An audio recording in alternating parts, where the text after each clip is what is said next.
আসসালামু আলাইকুম। আমি তারেক বলছিলাম কেএম হলিডেজ থেকে। আশা করি আপনারা ভালো আছেন এবং নিরাপদে আছেন।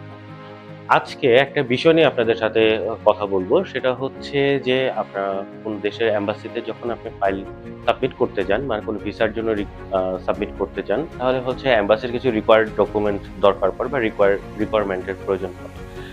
রিকোয়ার্ড ডকুমেন্ট এর জন্য অনেক সময় দেখা গেছে যে আমরা বিভিন্ন জায়গায় নিজেরা এপ্লাই করি অথবা অন্য কোনো মাধ্যমে আমরা এপ্লাই করি। কিছু, কিছু বিষয়ে আমাদেরকে মাথায় রাখতে হয় কি যে ছোটখাটো বিষয়গুলির জন্য অনেক সময় দেখা গেছে কি এম্বাসি আমাদেরকে ভিসা রিজেক্ট করে বা ভিসা দিতে চায় না।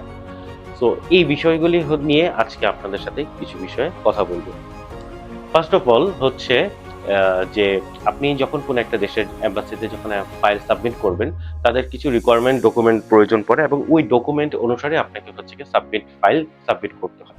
বা অনেক সময় দেখা গেছে কিছু সিলি মিস্টেকের জন্য বা কিছু পার্সোনাল ইনফরমেশন বা যেকোনো কিছু ইনফরমেশনের মিস্টেকের কারণে ওই এম্বাসি আপনাকে ভিসা দেয় না অথবা ভিসাটা রিফিউজ করে।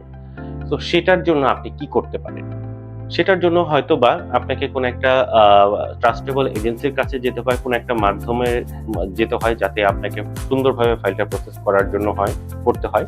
ধরুন আপনি হচ্ছে সিঙ্গাপুরে একটা ফাইলে সাবমিট করবেন। সিঙ্গাপুরের হচ্ছে কিছু ডকুমেন্ট দরকার পড়ে লাইক হচ্ছে পাসপোর্ট ছবি এবং হচ্ছে ব্যাংক স্টেটমেন্ট অথবা প্রিভিয়াস যদি আপনার সিঙ্গাপুরে যাওয়া লাগে তাহলে ওই ইনফরমেশনটা আপনাকে প্রোভাইড করতে হয়। আপনি যদি বিজনেস করেন তাহলে ট্রেড লাইসেন্স দিতে হয় অথবা যদি জব করেন তাহলে এনওসি দিতে হয়।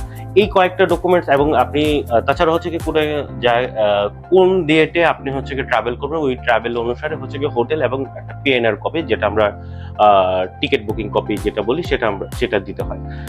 সো আবার একটা ফরওয়ার্ডিং লেটারও লিখতে হয়। তো কিছু, কিছু ক্ষেত্রে হয় কি যে আপনি যখন এইসবে কোনো একটা জায়গায় যখন মিস্টেক হয়ে যায়, তখন দেখা গেছে যে ওই ফাইলগুলি আপনি ওরা হচ্ছে গিয়ে ফাইলগুলি সাবমিটও নেয় না বা ফাইল সাবমিট হলেও ভিসাটাও রিজেক্ট হয়ে যায়।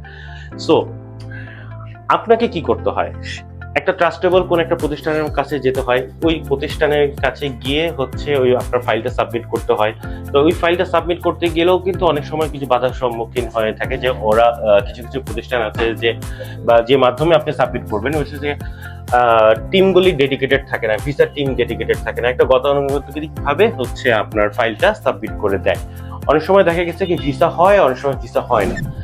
আমরা কেএম হলিডেজ হচ্ছে আমাদের টিম আছে যেটা হচ্ছে একদম ভিসা টিম, একদম ডেডিকেটেড টিম যেটা আপনি দেখতে পাচ্ছেন যে আমাদের টিম টিম এক একটা সেক্টর নিয়ে কাজ করে যার কারণে হচ্ছে কোনো গতানুগতিকভাবে আপনার কোনো ফাইল যে প্রসেস করা হয় না বা আইটিনারি দেখা গেছে আমরা মালয়েশিয়ার আইটিনারি অনেক সময় থাইল্যান্ডের আইটিনারি দিতে হয়, থাইল্যান্ডের আইটিনারি থেকে আবার Singapore itinerary same to same এটা কখনোই আপনি সেই জিনিসটা আপনি পাবেন না।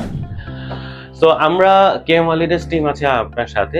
আপনারা যখন আমাদেরকে কোনো একটা ফাইল প্রসেস করতে দেন থাইল্যান্ড, সিঙ্গাপুর, মালয়েশিয়া অথবা যে কোনো ফার্স্ট কান্ট্রির জন্য দিতে পারেন। আমরা খুব ডেডিকেটেড ভাবে খুব আন্তরিকতার সাথে হচ্ছে আপনার ফাইলটা প্রসেস করি যাতে আপনার ভিসাটা এনশিওর করে নিয়ে আসতে পারি আর কি।